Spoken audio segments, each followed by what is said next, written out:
Assalamualaikum warahmatullahi wabarakatuh. Hai Sobat Kik News dan PKBI. Senang sekali Adel hadir lagi untuk menjumpai Sobat semua untuk ngobrol-ngobrol santai di Kik News Today. Jadilah yang pertama tahu.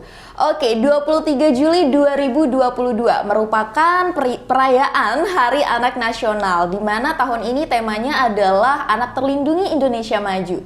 Sebenarnya masih sama dengan tema-tema di tahun sebelumnya, hanya saja memang ada sedikit perbedaan dalam subtemanya, di mana tahun ini kita berfokus untuk memberikan atau menjadikan anak-anak Indonesia menjadi anak yang tangguh pasca pandemi COVID-19. Tapi walaupun ada perbedaan subtema, intinya sama ya teman-teman semua. Intinya adalah memenuhi hak anak yang sesuai dengan undang-undang yang berlaku saat ini di Indonesia. Dan salah satu hak yang tentunya ada pada diri anak yaitu adalah hak perlindungan.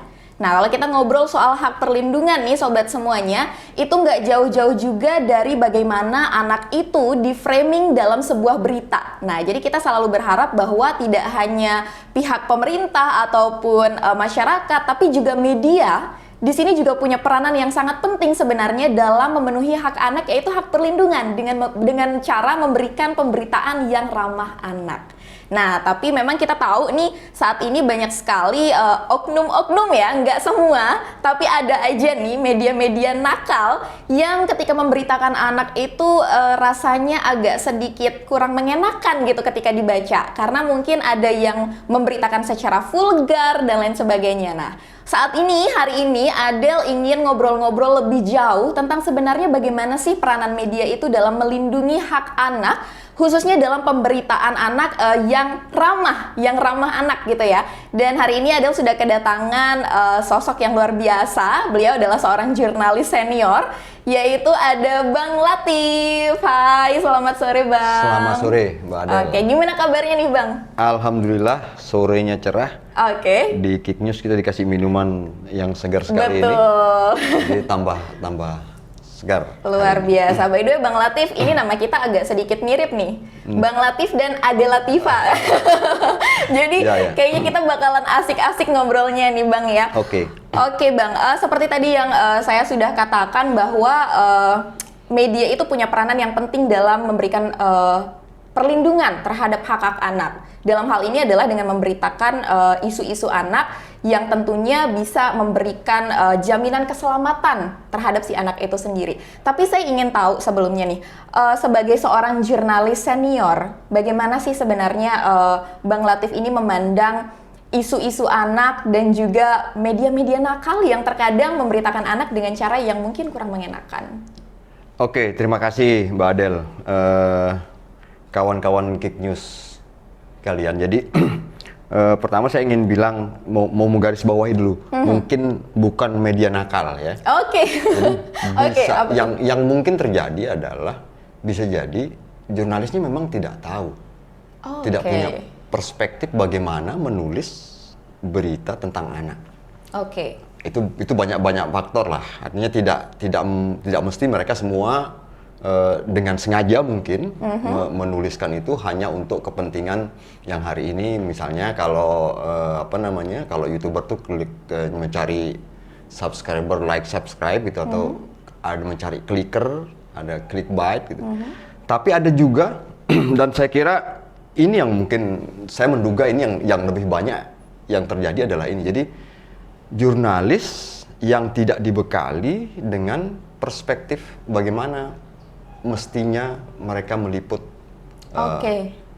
persoalan-persoalan anak, terutama yang harus menjadi catatan anak-anak ketika dia berhadapan dengan persoalan hukum yang ini mesti diseriusi sekali karena sensitif. Bagaimana saya selaku jurnalis memandang, saya punya anak dan saya kira kita semua akan punya anak dan masyarakat kita juga, dan anak-anak memang di mana-mana diberi perhatian khusus karena dia adalah masa depan bangsa ini gitu. Jadi kalau dia diberitakan, karena kita ngomong pemberitaan dengan keliru, bisa jadi dia adalah korban yang kedua kali. Misalnya dia di lapangan dalam sebuah peristiwa, dia adalah korban, korban kekerasan seksual mungkin, atau korban kekerasan mungkin, kekerasan anak.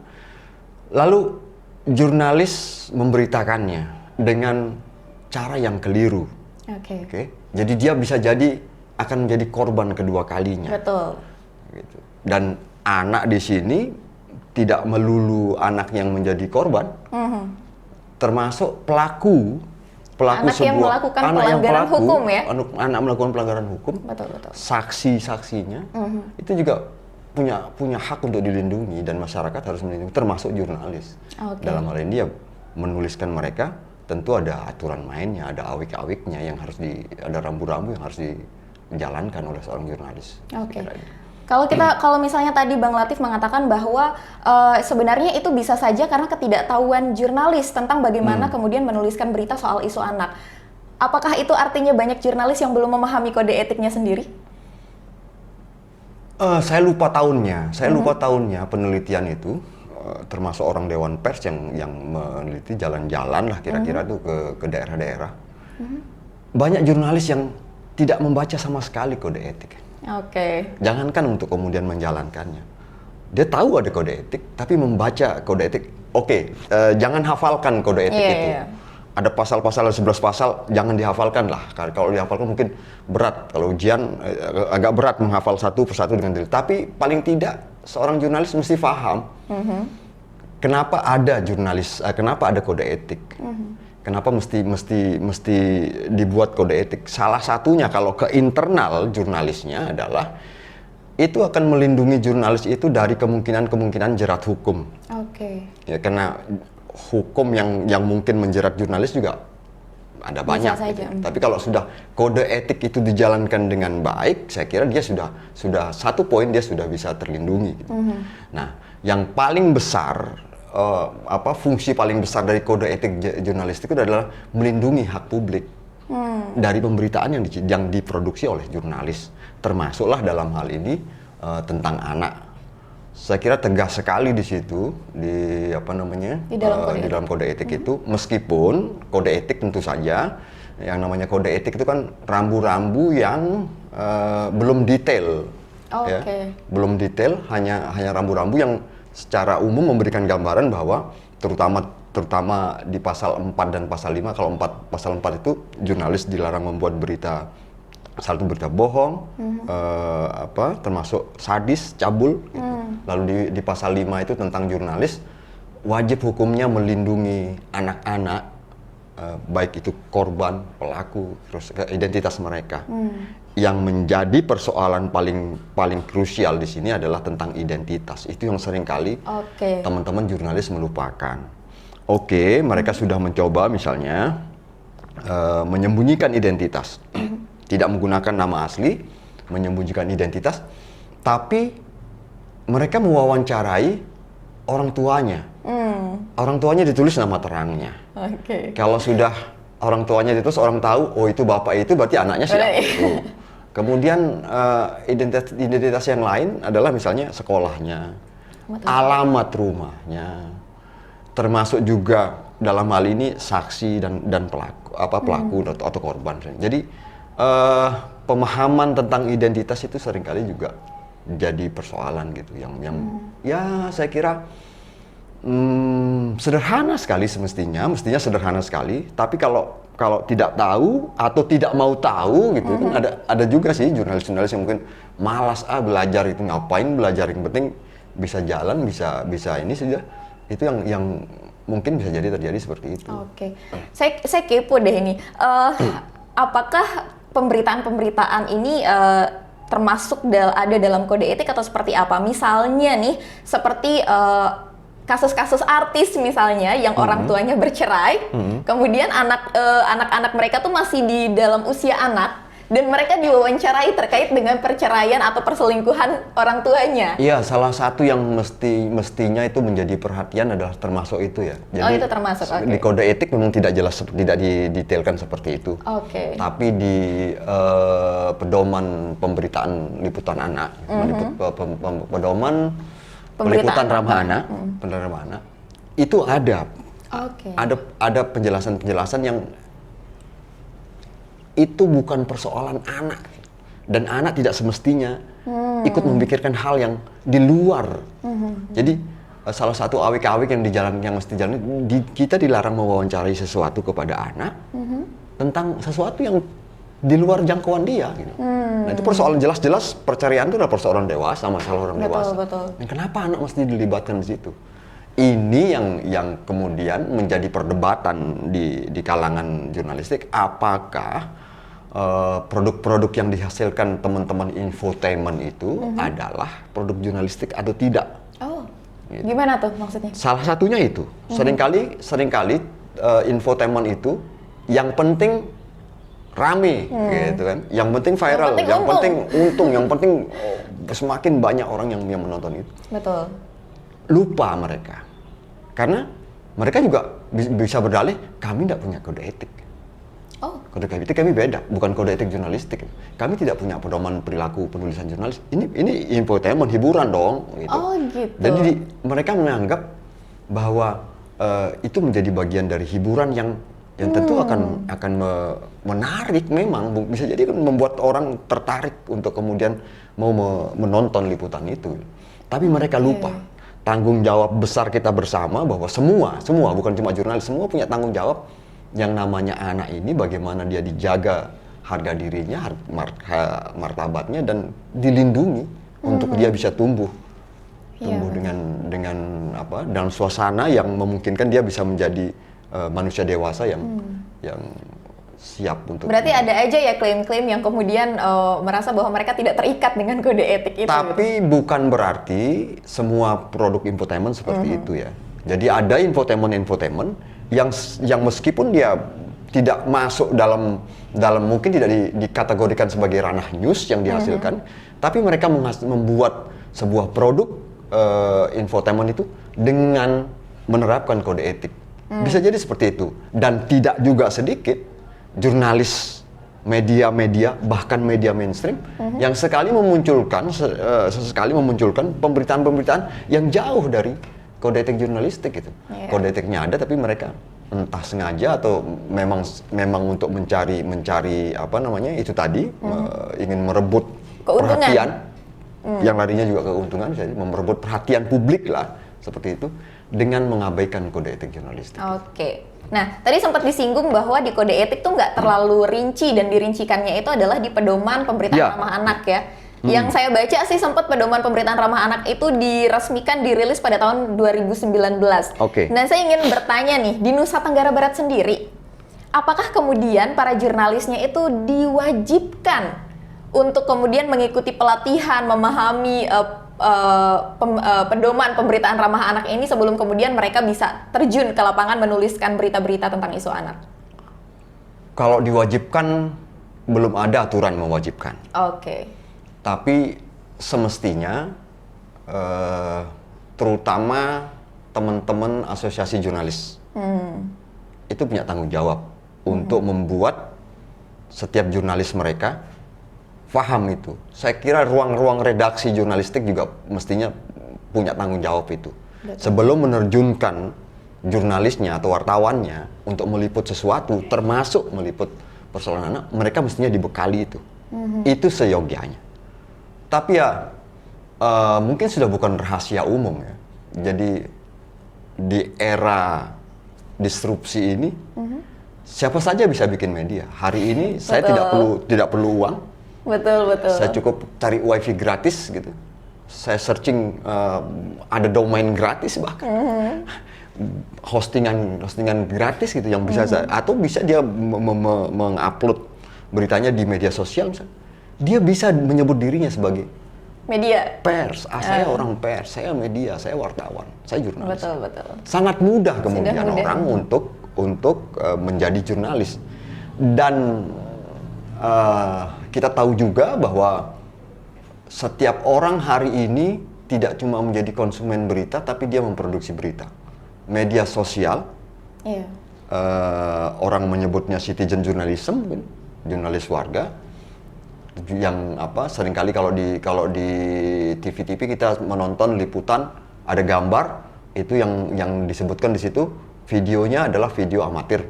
Itu orang-orang yang jurnalis-jurnalis, YouTuber misalnya seperti itu, yang juga memproduksi sesuatu yang hampir tidak ada bedanya dengan produk jurnalis kita. Iya. Kalau dulu ketika cetak berjaya, kemudian sangat tegas bedanya cetak dengan Ada media cetak, media online, media cetak dan media elektronik. Sekarang di media online ini, koran-koran punya akun medsos, TV-TV punya akun medsos. Ini seperti semua berkelindan ya. Bahkan teman-teman media mainstream pun seringkali kemudian mencomot informasi dari akun-akun medsos tanpa konfirmasi. Membuat sebuah berita yang isinya adalah ada isu nih di sebuah media lagi rame dibicarakan dari akun A. Di akun A itu muncul kemudian komentar-komentar atas informasi ini si akun ini berkomentar tanpa konfirmasi, tanpa izin. Lalu kita tentu tidak bisa ujuk-ujuk menyalahkan media sosial atau jurnalis warga itu. Media mainstream pun memanfaatkan situasi hari ini demi viral, demi itu.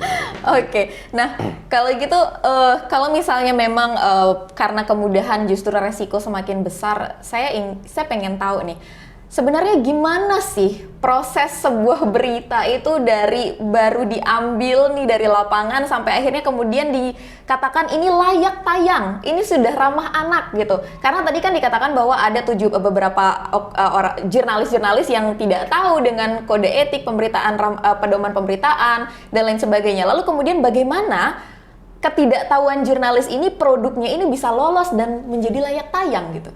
Yeah. Prosesnya seperti apa?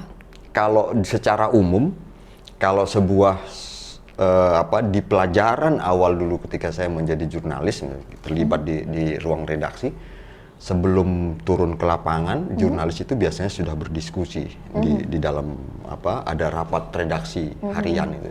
Pagi kita rapat redaksi, kemudian mendiskusikan mau nulis berita apa hari ini.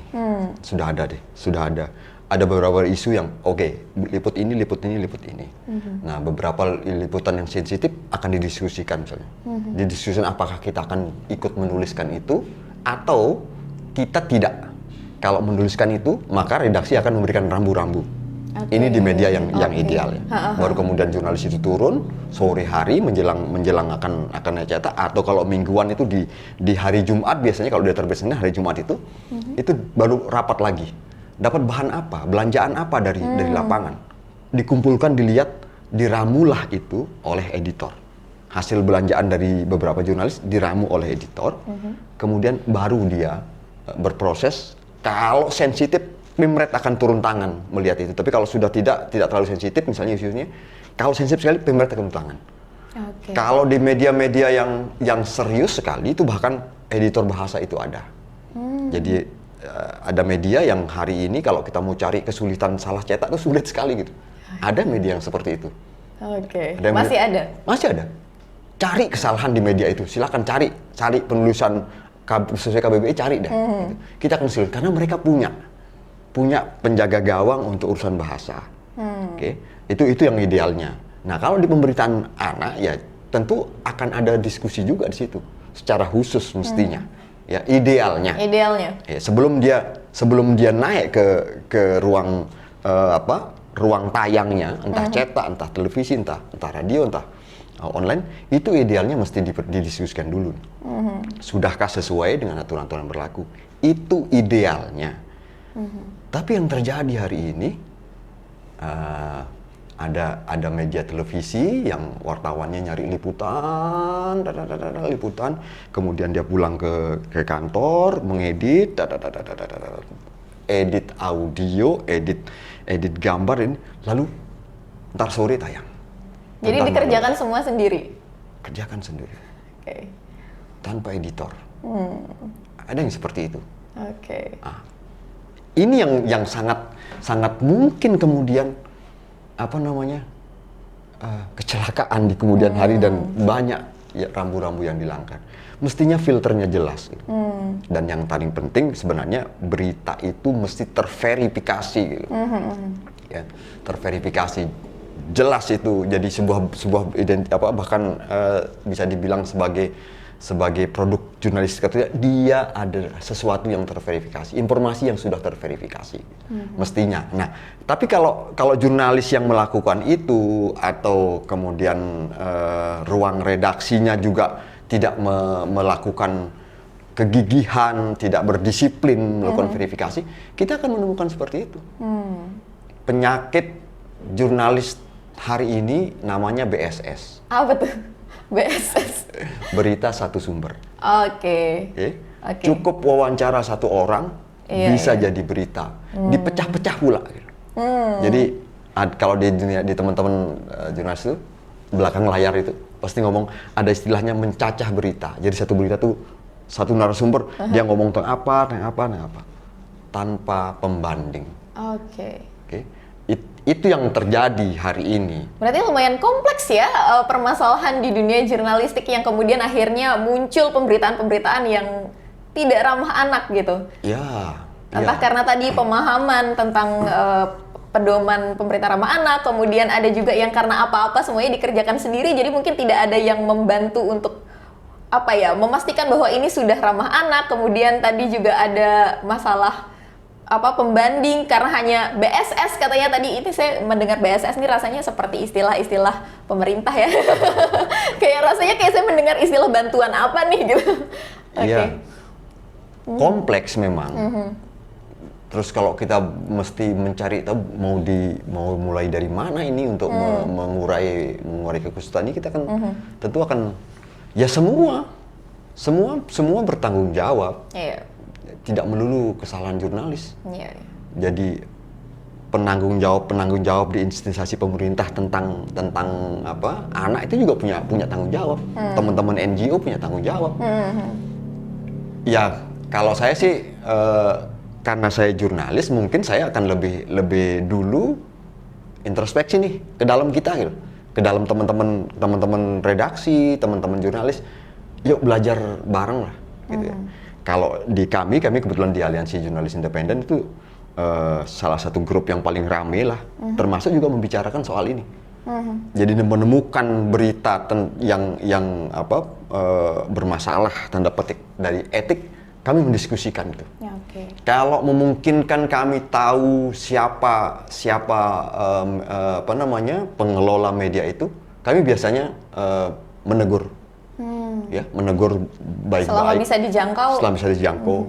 Ini ndak ramah anak deh. Ini ndak ramah perempuan deh. Salah satunya juga yang sering kita diskusikan, berita tentang bunuh diri. Yang secara vulgar kemudian gambar ditayangkan, orang menggantung itu masih ada di foto. Kami dengan cepat berupaya siapa pengelolanya, tegur, baru diskusi. Di internal kami, itu di internal kami paling tidak kami menjaga teman-teman AJI yang ya tidak banyak jumlahnya, tapi setidaknya di antara mereka itu ada juga yang sudah hari ini sudah ada di manajemen yang pucuk manajemen di medianya, paling tidak dia bisa menjaga gawang medianya untuk itu. Ya pelan-pelan kita harus terus berupaya minimal di internal kita dulu nih. Tapi publik juga harus diberikan pelajaran. Pelajaran gimana? Salah satu diskusi yang sempat kita dengan sebuah teman pengelola media online di Mataram, saya sempat diskusi dengan pegiat anak. Ada sebuah kasus. Jadi teman media ini ruang redaksinya sudah strike. Dia mencoba membuat pemberitaan yang sesuai dengan kode etik. Waktu itu pemberitaan tentang tindak asusila anak di Lombok Timur. Identitas anak disembunyikan, kemudian dia tidak mengumbar. Yang seringkali kan itu, yang juga menjadi salah satu persoalan, mengumbar bagaimana kekerasan itu terjadi, bagaimana peristiwa itu terjadi. Alih-alih ingin memberi pelajaran, justru itu alurnya diceritakan detail dan vulgar. Orang bisa replikasi. Betul. Termasuk yang dibunuh diri itu yang dikhawatirkan itu. Jadi khawatirnya orang di luar kesadarannya, ketika situasi psikologinya tidak kuat, dia langsung ingatannya ke teknik bunuh diri. Salah satunya itu yang dikhawatirkan. Kemudian ada replikasi cara tadi ya, gimana itu salah satunya. Dia sudah menjaga ruang redaksinya untuk tidak terjebak atau tidak melanggar kode etik. Tapi yang terjadi apa? Di ruang komen. Di ruang komen. Oh, itu si A. teman saya itu rumahnya di sini di sini. Iya. Nah, di undang-undang sistem peradilan anak, SPPA itu, sistem pengadilan pidana anak, itu ada ketegasan itu tentang identitas anak yang harus disembunyikan betul gitu. Nah, kalau dikaitkan lagi dengan undang-undang KUH pidana, mereka yang memberikan ruang untuk sebuah kejahatan itu terjadi, itu bisa kena juga gitu. Oke. Iya kan, artinya ruang komen itu iya. punya si pemilik media itu. Dia bisa mendelete, dia bisa membuang komen yang bermasalah. Tapi kalau tidak dilakukan dan ini berkembang, kalau kemudian itu hampir ya, keluarga korban hampir akan melaporkan, komplain, lalu dijawab baik-baik, semuanya dijawab baik-baik. Kalau itu berlanjut, bisa jadi teman itu akan kena. Dan ancamannya untuk mereka yang pembocor, salah satu pembocor identitas itu 500 juta, Mbak. Itu gaji wartawan berapa bulan itu, 500 juta gitu. Kalau itu harus dikenakan. Nah, itu kita diskusi, lalu ya masyarakat mesti juga terus-menerus diedukasi. Saya menyarankan teman-teman itu jangan segan-segan memunculkan di ruang diskusi, di ruang komen sebelum itu.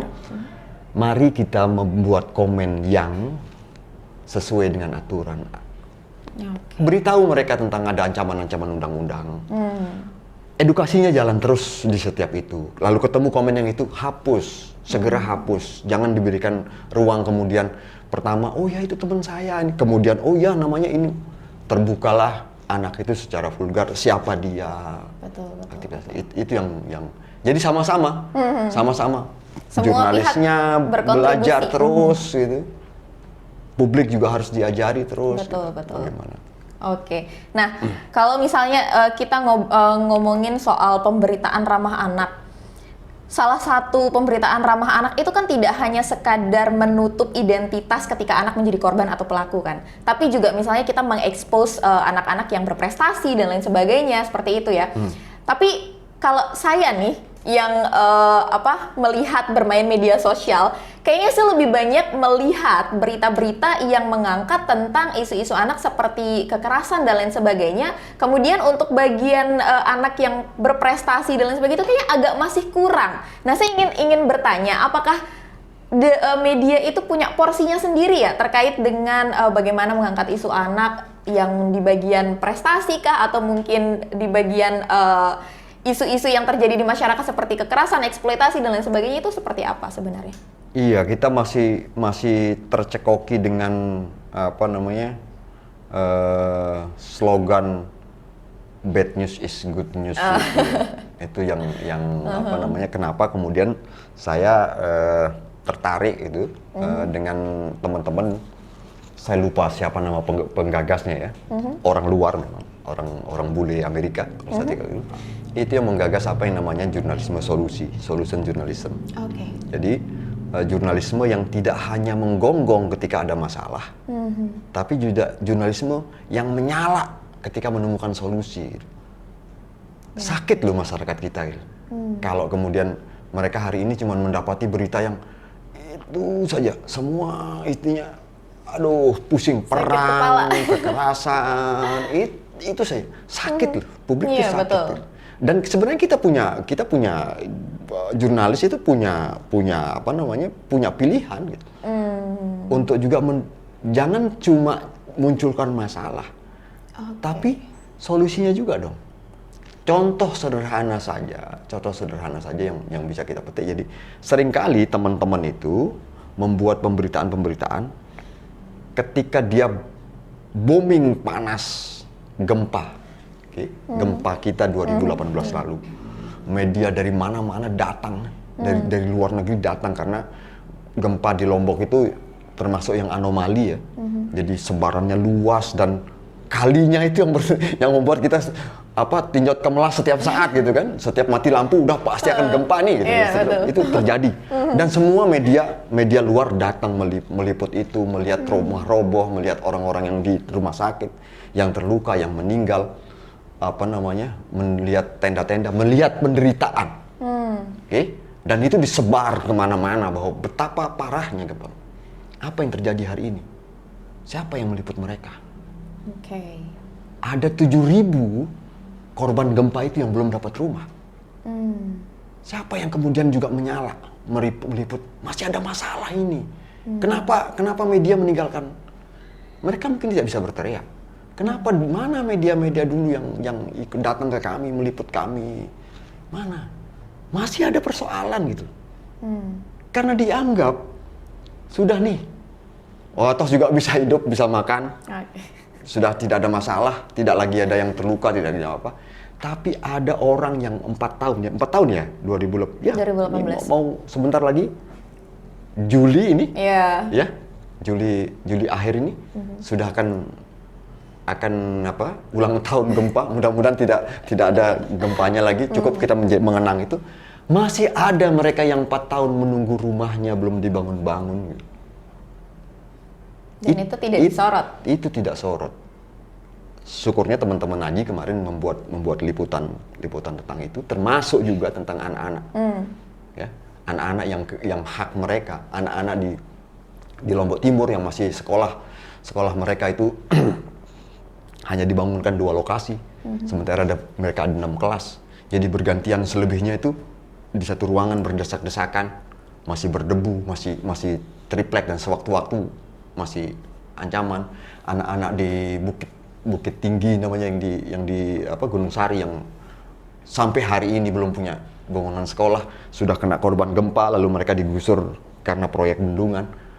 Jadi kami mencoba menyuarakan, ayo kita omongin rame-rame ini gitu.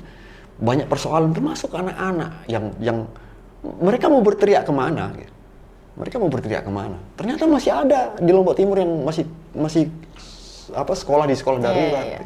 Nah, itu ya. Itu salah satu penyakitnya jurnalisme ya. Penyakitnya jurnalis yang hanya memunculkan masalah-masalah, tapi tidak mencoba memunculkan ini ada solusi atas masalah itu. Padahal sebenarnya tadi katanya jurnalis sebenarnya bisa memilih ya. Bisa memilih. Dia punya hak juga untuk memframing sebuah berita, membuat agenda setting bersama. Iya. Yuk kita bikin liputan rame-rame tentang persoalan ini. Itu bisa. Ayo kita bikin liputan rame-rame bersama bagaimana meliput tentang persoalan anak yang ramah anak. Itu bisa. Iya. Okay. Itu bisa dilakukan. Nah, oke. Sebelum kita menuju ke akhir-akhir nih, Ya.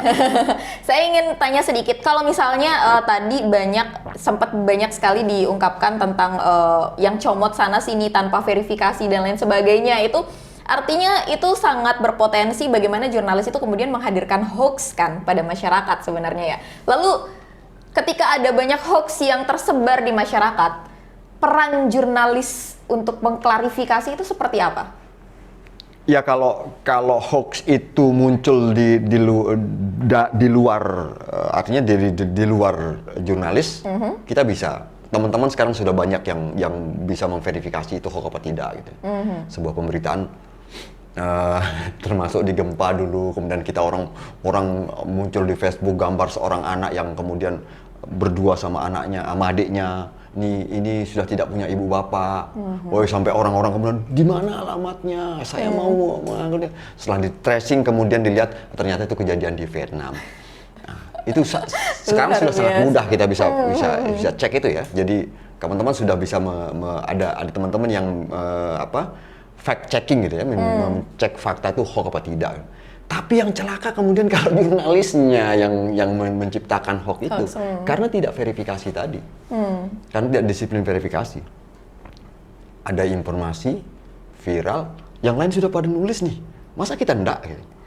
Oke. Membuat kemudian tanpa kemudian verifikasi, itu yang jauh lebih berbahaya saya kira. Kalau sudah jurnalisnya yang menciptakan hoax itu, bagaimana publik mau percaya kemudian? Kenapa kemudian di masa pandemi ini konon tingkat kepercayaan publik kepada media juga menurun. Oke, jadi sebenarnya justru jurnalis lah yang punya tanggung jawab untuk kemudian mengklarifikasi hoax-hoax yang beredar di masyarakat ya. Mestinya orang ketika kenapa jurnalisme itu ada, misalnya untuk menjawab keingintahuan orang, benar nggak sih berita ini, kalau mau tahu benar apa tidaknya, cek di berita dong. Salah satu teknik kemudian untuk tahu nih kok beritanya seru sekali, seram sekali, teknik sederhananya lah, cek berita itu adakah dia di media-media mainstream. Kalau itu beritanya sangat viral, cek dia, cek di berita ada nggak. Kalau hanya 1-2 media yang memunculkan itu, ya udah, ini layak kita sebut dia sebagai hoax. Indikator nilai hoax, beritanya, nilai berita tinggi, luar biasa. Untuk sebuah pemberitaan ini punya nilai berita, bobot berita yang tinggi gitu. Karena dampaknya, karena kedekatannya, karena apa namanya, keanehannya itu sangat tinggi nilainya. Tapi kok cuma dia yang nulis gitu. Dari situ kita bisa menebak. Termasuk juga ketika kita biasanya mendapat informasi di WhatsApp. Di WhatsApp grup ya. WhatsApp grup, Facebook gitu ya, media sosial. Jadi ini sudah dimuat di sini. Cek dia, jangan sekedar rasa percaya lalu share. Betul. Cek dia benar enggak berita ini ada di situ. Salah satu tekniknya untuk tahu ini hoax atau tidak gitu. Betul. Ya, cara sederhana lah kita tahu. Udah beberapa media mainstream, media-media besar lah yang bisa dipercaya mungkin hari ini enggak ada berita itu, berarti besar kemungkinan itu adalah hoax gitu. Jadi itu dia ya Sobat Kik News dan Sobat PKBI, karena memang berbicara soal anak ini ya ada hak-hak yang banyak sekali perlu kita perhatikan untuk dilindungi, dan itu tadi katanya Bang Latif tidak hanya menjadi peran jurnalis kemudian ya, tapi kemudian orang-orang yang merespon berita juga, masyarakat juga punya peranan yang sangat penting dalam melindungi hak-hak anak ini sendiri. Kayak gitu ya. Jadi Bang Latif ini sebenarnya saya masih ada banyak hal-hal yang saya kepo sebenarnya nih Bang Latif, tapi sepertinya waktu tidak bersahabat ya gitu, walaupun nama kita bersahabat Bang. Kita bisa ngobrol-ngobrol lagi nanti di belakang Bang Latif terkait ini, tapi yang jelas kita sampaikan kepada teman-teman semuanya, selamat Hari Anak Nasional Bang Latif. Anak Nasional. Kita doakan supaya anak-anak di Indonesia menjadi anak-anak yang tangguh, seperti tagline-nya, anak tangguh pasca pandemi COVID-19, dan anak-anak di Indonesia juga terlindungi hak-haknya, baik itu hak perlindungan, hak kesehatan, hak pendidikan, dan semuanya untuk menciptakan Indonesia yang maju. Seperti itu ya. Bang Latif, terima kasih banyak untuk hari ini. Semoga kita ada waktu untuk ngobrol-ngobrol lebih lanjut lagi lain kali. Dan untuk Sobat Kik News dan Sobat PKBI, jangan lupa untuk nonton terus podcast-podcast yang ada Adelnya yang bareng Adel, karena Adel bakalan ngebahas banyak banget topik-topik yang biasanya menjadi pembahasan di masyarakat, tapi mungkin banyak masyarakat yang belum mengerti, dan kita semuanya kupas di sini bersama para narasumber yang kompeten. So sekali lagi selamat Hari Anak Nasional. Stay happy and stay healthy. Bye bye. Wassalamualaikum warahmatullahi wabarakatuh.